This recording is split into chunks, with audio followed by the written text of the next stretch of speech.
Subscribe to indiAIstory and watch more entertaining stories like this.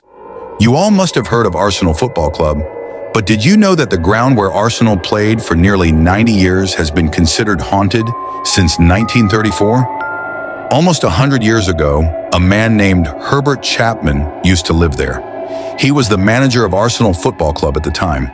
Herbert Chapman transformed Arsenal into a dominant team. He made many changes to the ground and made it very famous. However, in 1934, at the young age of just 55, he passed away due to pneumonia. People say that his spirit has been residing in that ground ever since. Unaware of these tales, there was a 16-year-old boy named Dave who dreamed of becoming a football player. He often went to the Arsenal football ground in London at night to practice.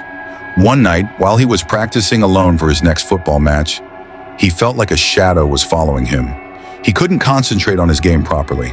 Suddenly, he heard someone's voice say, "You are practicing incorrectly." Dave turned around and saw an old man sitting in the stadium. He looked very sick and weak.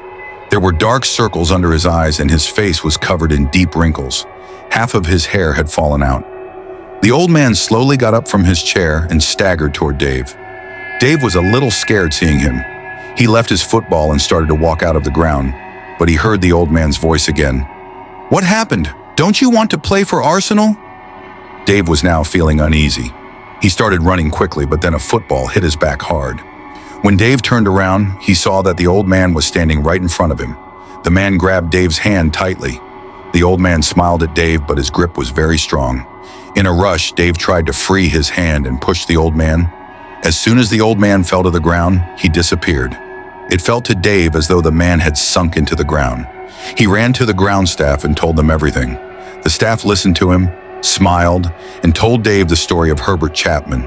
They explained that several players and staff had seen Herbert Chapman's spirit playing on the ground or sitting in the stadium. Dave was completely shocked after hearing this story. As he was about to leave the ground, he looked back one more time. He saw Herbert Chapman's spirit standing in the ground, looking in his direction.